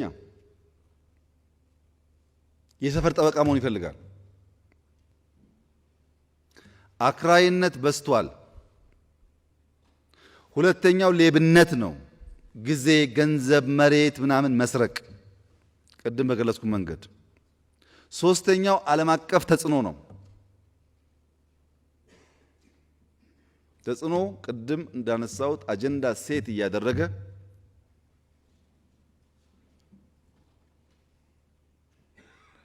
በውስጣችን ሰላምና ህብረት እንዳይኖር ይሰራል። ይሄ ቻሌንጅ ፌስቡካችሁን ተመልከቱ፣ ዩቲዩብ ተመልከቱ። ነገርየው ፍሬ አፍርቶ ወጥቶ ውጭ ባይታይም በየጓዷ ሁለት ሰው ሶስት ሰው ተቧድና ይሄ ነገር እዛ ነገር እዚህ ነገር ማለቷን ከዛም ካለፈ ፌስቡክ ላይ ደፋር ከሆንክ በስምህ ካልሆነም በሌላ ስም መጻፍ ከፈራህ ላይክ ሼር እያደረክ የዚህን ፖለቲካል ማርኬት ፕሌስ ብልሽት ታፋጥናለህ። ነገር ግን ፖለቲካል ማርኬት ፕሌስ ሲበላሽ ቼንጅ የሚመሩ መሪዎች ስራቸው ቤቢ ሲቲንግ ነው። ልጁ ሲስቅ እሰይን አንበሳ ብለህ አቅፈህ ልክ ሲያለቅስ እንኪ ተሸከሚው ካልክ የቼንጅ መሪ አይደለህም። ልጅ ይስቃል፣ ያለቅሳል። እነዚህን ጉዳዮች ቤቢ ሲቲ እያደረግን እያስማማን እያግባባን እንዳንጠፋፋ አድርገን ካልሄድን በስተቀረ ትራንዚሽኑ አደጋ ውስጥ ይገባል። ሚናችን ማወቅ አለብን። በቃ ያንተ ሚና አንድ ቀን አማራ ያለቅሳል፣ አንድ ቀን ኦሮሞ፣ አንድ ቀን ትግሬ፣ አንድ ቀን ወላይታ፣ አንድ ቀን ጉራጌ። ይሄን እያስማማ ኢትዮጵያዊነት እንዳይፈርስ አድርገ ብልጽግና እንዲመጣና ሰዎች በሐሳብ ልዕልና እንዲቆሙ ማድረግ መቻል አለብኝ። የዚህ ዘመን መሪ ነኝ ብለህ ማሰብ ነው። ሮጠ ወደ ራስ ሸለቆ ከገባ ተበላሸ ነገሩ። ፖለቲካል ማርኬት ፕሌሱ ከጋብቻ ከአምቻ ከኢንስቲቱሽናል ውቅር ውጭ ወጥቶ በሰፕላይ እና ዲማንድ ላይ ቤዝ አድርጎ እየተሸቀጠ አጠቃላይ ጉዟችን አደጋ ውስጥ እያስገባ መሆኑ መገንዘብ ብቻውን በቂ አይደለም። የዚህ ፖለቲካ ገበያ አደጋ ምንድነው? ምንድነው የሚያስከትልብን ብሎ ማወቅ አስፈላጊ ነው። አደጋው የለውጥ ንጥቂያ ነው። ቼንጅ ነው የሚሻማው።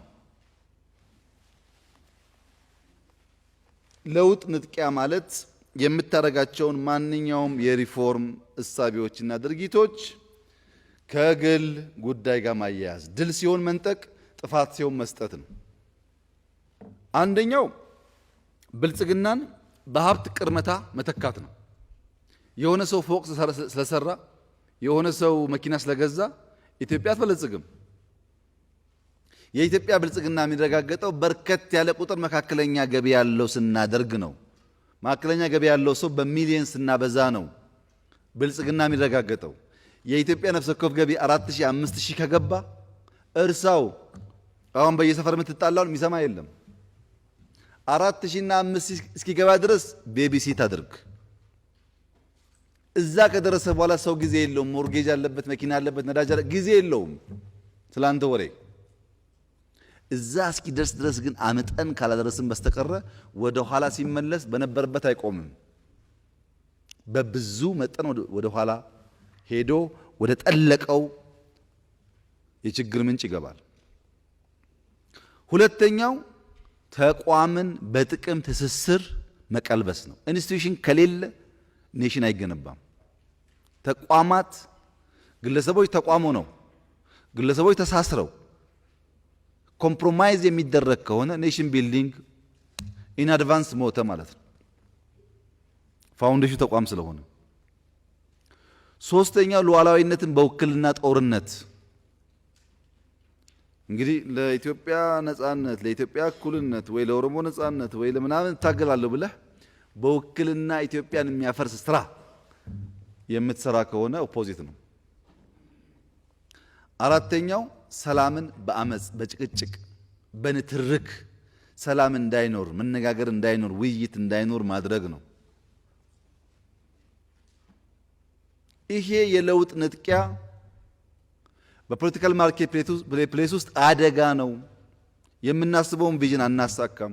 በ10 ዓመት ውስጥ እንደርሳለን ብለን የምናስባትን ሀገር አንገነባም። ያንም አንገነባ ከሆነ ደግሞ መሰብሰቡም መዳረቁም ትርጉም የለውም። ኢትዮጵያ ካለችበት ችግር ወጥታ ቢያንስ ራሷን መግባ ልጆቿን አስተምራ ክብሯንና አንድነቷን ጠብቃ ወደ ኋላ የማትመለስበትን ነገር ካልሰራን መዳረቅ ዋጋ የለውም። ጊዜ መቁጠር ብቻ ነው የሚሆነው። ያን ለማምጣት ደግሞ ፖለቲካል ማርኬት ፕሌሱ የራስን ህልም የራስን ፍላጎት ሳታቅ እየበላው እንደሆነ ኮንሽስሊ ማየት ተገቢ ይሆናል። አሁን እየንበት ያለነው አካሄድ ዘሆል ቪዥናችንን የሚቀለብስ ነው፣ የሚያጠፋ ነው ብሎ ማየት አስፈላጊ ይሆናል። እስካሁን ያየነው ሶስቱን አይ ነው። አራተኛው አይ ኢምፕሩቭ ማድረግ አለብን። የጀመርነውን መልካም ነገር አጠናክረን የጎደለ እየሞላን እያስተካከልን እያረቅን መሄድ አለብን የሚል እሳቤ አለ። ወይም በእኛ አነጋገር አቅጣጫዎቻችን ምን መሆን አለባቸው? ምን እናርግ ከዚህ በኋላ ባለው ጊዜ ውስጥ? አንድ በአቅጣጫ ውስጥ በቀለለ ቋንቋ 4P ትይዛላችሁ። ይሄ 4P 4C 4I የሚባል ነገር በቀለለ መንገድ ዶክመንቱን ግራስፕ እንድታደርጉ የሚያግዝ ነው። በቀለለ መንገድ መገንዘብ እንድንችል መጀመሪያ የብልጽግና ጉዞ የምናሳካባቸው 4 አይ አሉ። የመጀመሪያው አይ ኢማጂኔሽን ነው። ሁለተኛው በእጃችን ምን አለ? ሶስተኛው ምን ጀመርን? አራተኛው ምን እናሻሽል? ለምን የዓለም ፖለቲካል መድረክ ቅድም እንዳነሳሁት አደገኛ ነው አሰራሩ። መንቃት ይጠይቃል። ከላይ የምናየው ጽሑፍና ውስጡ አንድ አይደለም። እኛ የምናስበው ብልጽግና ደግሞ ብዙ ሰዎች ያስደነግጣል። ኮንሸስ መሆን አለብን። ይሄ እንዳናሳካ ደግሞ ፖለቲካል ማርኬት ፕሌሱ ብልሽት አለበት። ለመበልጸግ መሬቱ፣ ውሃው፣ ሀብቱ፣ ሰው፣ ጭንቅላቱ አለን። ዝም ብሎ ፉከራ አይደለም። የኢትዮጵያ ፋውንዴሽን ለዛ ይመቻል። ግን አደጋ አለ። ፖለቲካል ማርኬት ፕሌስ ኮሌክቲቭ ግሮዝን ያደናቅፋል ብለን ኢምፕሩቭ እናርግ። እስካሁን ችግሩን ያወራ ነው። ኢምፕሩቭ እናርግ ስንል በአራት ፒ ከፈል ነው። አንደኛው ኢምፕሩቭ የሚደረገው ፒስ ቢልዲንግ ነው። ፒስ ቢልዲንግ መጀመሪያ እያንዳንዱ ሰው ከራሱ ጋር ይታረቅ፣ ከራሱ ጋር ለራሱ ሰላም ይኑረው። ሁለተኛ ሜክ ሹር ጎን ያለ አብሮህ የሚሰራ የምታዘው የሚያዝህ ወይም ኮሊክህ ሰላም ሰጪ መሆንን አንተን ሲያይ ስማይል ማድረጉን እርግጠኛ ሁን። ኡፍ መጣብኝ ነው የሚልህ ወይስ መጣልኝ ነው የሚልህ? አካባቢ ላይ ሰላም መኖሩን አረጋግጥ። ሶስተኛው እንደ ተቋም እንደ ፓርቲ አዲስ ነን። አንድ ጉባኤ ነው ያካሄድ ነው። ስልጠናውን የጀመር ነው።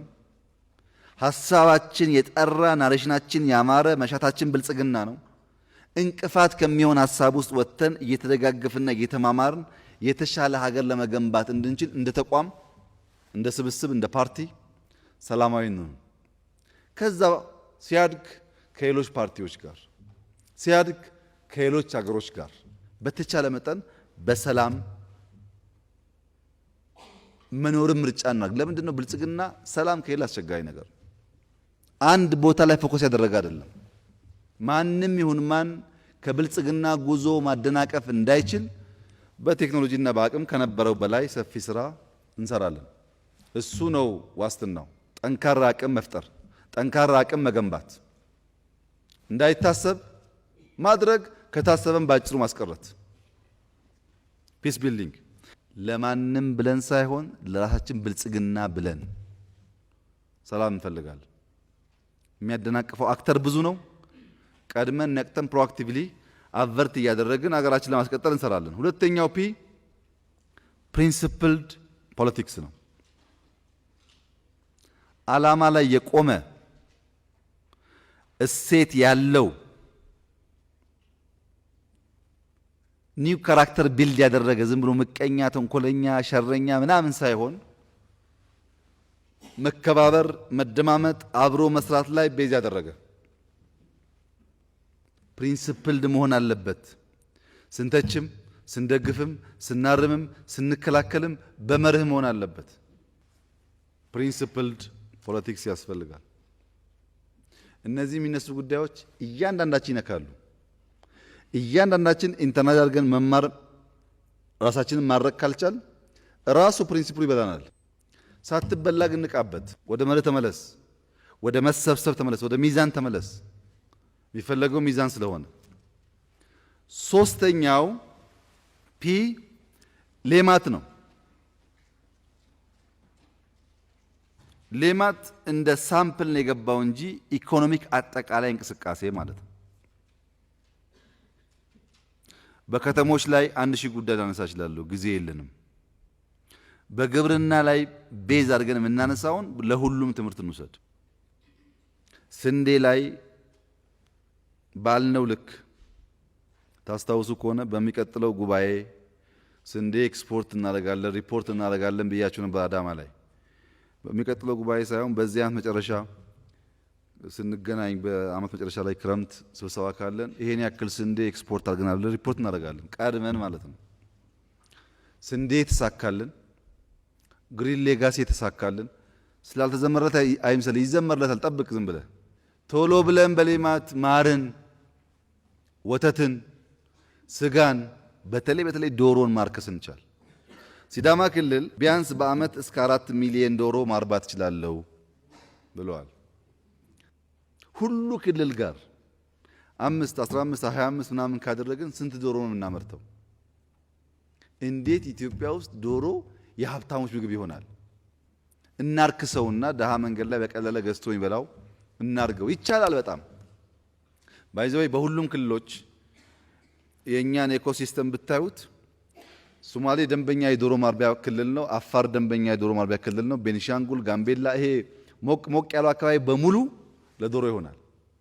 አማራም ቀዝቃዛ የሚኖር ሞቅታ አለበት አለ። ኦሮሞም እንደዛ ነው፣ ደቡብም እንደዛ ነው። ሁላችንም ጋር አለ ያ ኢንቫይሮንመንት ለዶሮ። ከብት አሁን በጀመራችሁት አርቲፊሻሊ በምትሰሩት ስራ ቁጥሩን እያበራከትን ከሄድን ሰው በሃውስሆልድ ደረጃ 1-2 ላም ካለው በቂ ነው። 2-3 ዘመናዊ ቀፎ ካለው በቂ ነው።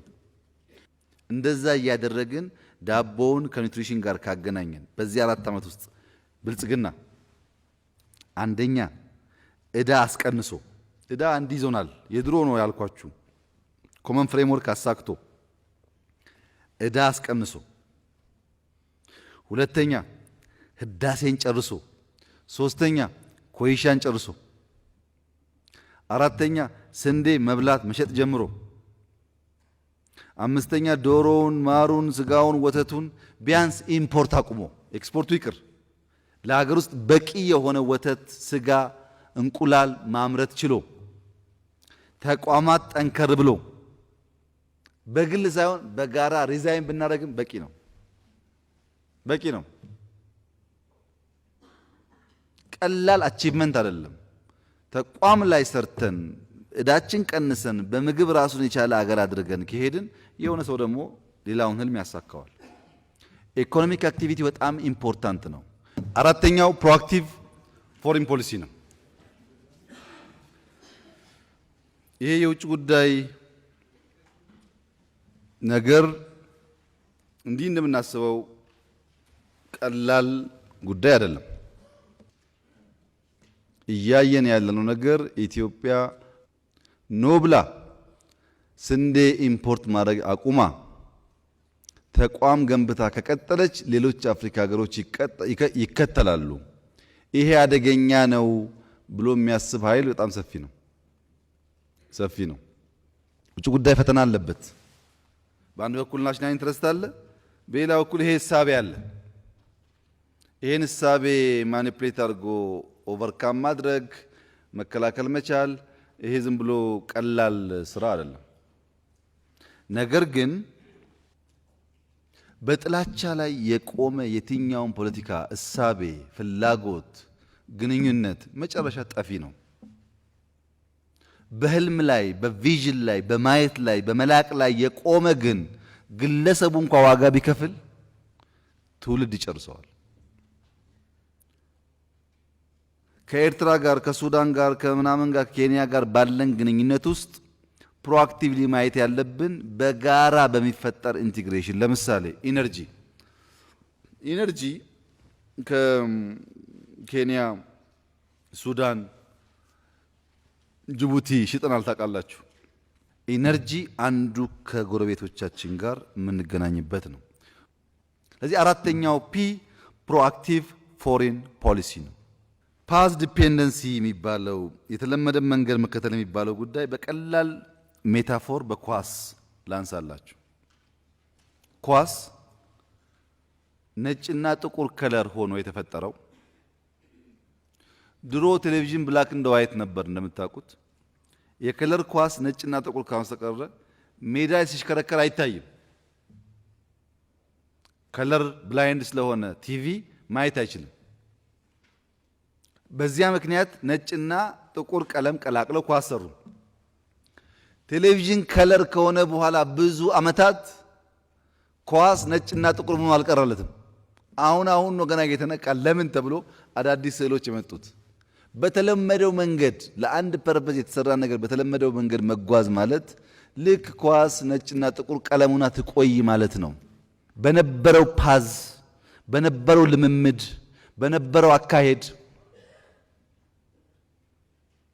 በነበረው አካሄድ የሚሄድ የብልጽግና አመራር ለውጥ አያመጣም። ትረስትሚ በነበረው በምታውቀው ልምምድ ውስጥ ከሄድክ እዛው ነው የምትዳክረው። ዋኮ የሆነ አይዲያ ያስፈልጋል። ወጣ ያለ የአሰራር ሰዓት ያስፈልጋል። ነገር ለመቀያየር ኒው ቶት ቢልደርግ ወደፊት የሚወስድ የሚያሻግር የሚያጠነክር ከድሮ ደግሞ መልካም ነገር ደግሞ እንዳለ አታጥፋ፣ አቆይ፣ ተማር፣ አልቅ፣ አሻሽል። በነበረው ብቻ በተለመደው መንገድ መሄድ ልክ እንደ ኳስ ያደርጋል። አዳዲስ መልካም ነገር ለማየት ያዳግታል። የብልጽግና አመራሮች ቁልፍ መያዝ ያለብን ነገር የኛ ፍላጎትና ህልም ትራንስ ጄነሬሽናል ነው። ለልጆቻችን ለልጅ ልጆቻችን የሚፈጠር አገርን ታሳቢ አድርገን ነው እንጂ የምንሰራው ዛሬ ቅጥረኛ ሆነን ደሞዝ በልተን ለማደር አይደለም። ለልጆቻችን የተሻለች ኢትዮጵያን ለመፍጠር ነው። ከጄኔሬሽን ባሻገር ማሰብ፣ ነገ የሚፈጠር ዓለም ውስጥ የምትኖር ኢትዮጵያን ማሰብ ያስፈልጋል። ፊውቸር ቲንኪንግ ያስፈልጋል። ፊውቸር ቲንኪንግ ማለት አሁን አንተ ባለብህ ደህንነት፣ አሁን አንተ ባለብህ ሀሳብ ሳይሆን ዘመን ሲቀየር አንድ ነገር ሊቀየር ይችላል ብለህ ለልጆች ማሰብ ማለት ነው። በምንሰራው ስራ ሁሉ ይሄ ያስፈልጋል። ፊውቸር ቲንኪንግ የሚያስፈልግበት ምክንያት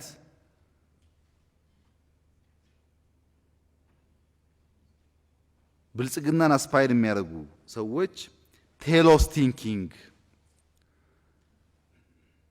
ያስፈልጋቸዋል። ቴሎስ ቲንኪንግ ማለት ከመጨረሻው ከኤንድ ማሰብ፣ ከፍጻሜ ማሰብ።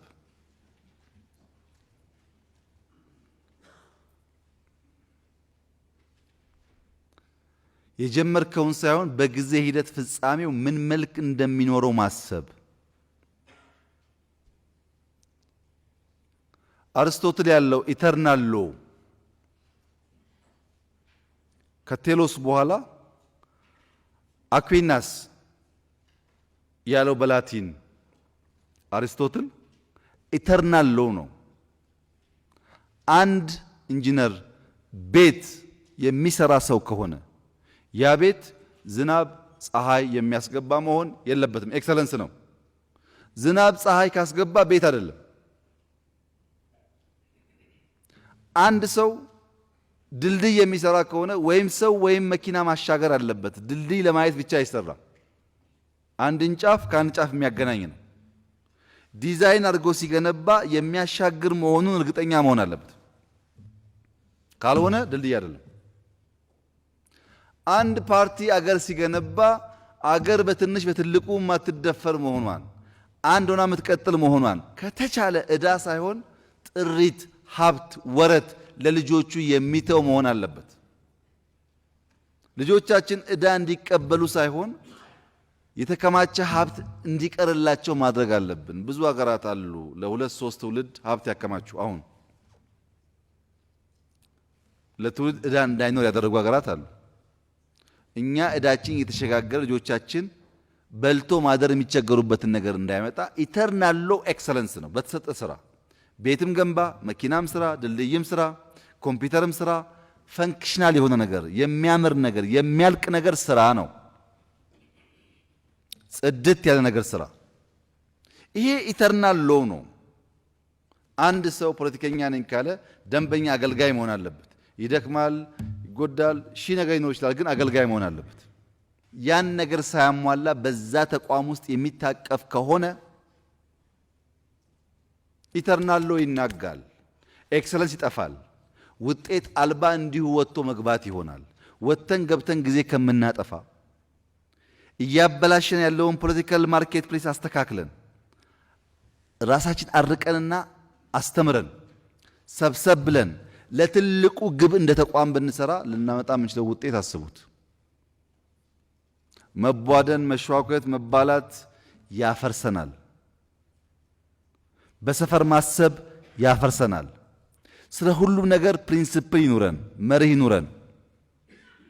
በዛ ስታይ የምንሰራ ከሆነ ኢትዮጵያ ባላት ሂውማን ካፒታል፣ ባላት መሬት፣ ባላት ውሃ፣ ባላት ታሪክና ቅርስ በሁሉም መስክ መልማት፣ መለወጥ፣ ማደግ ትችላለች። ዳታው የሚያሳየው ይሄንን ነው። ይሄ ዳታ ግን እውን የሚሆነው አንድነት፣ መግባባት፣ መተባበር፣ በጋራ መቆምና የጋራ ራዕይ ይዘን መቆም ስንችል ብቻ ነው። የጋራ ራዕይ ከሌለ ይሄ ጉዞ አይሳካም። ይህን ጉዞ ከሚያደናቅፍ ነገር በተቻለ መጠን ራሳችን መጠበቅ ይኖርብናል።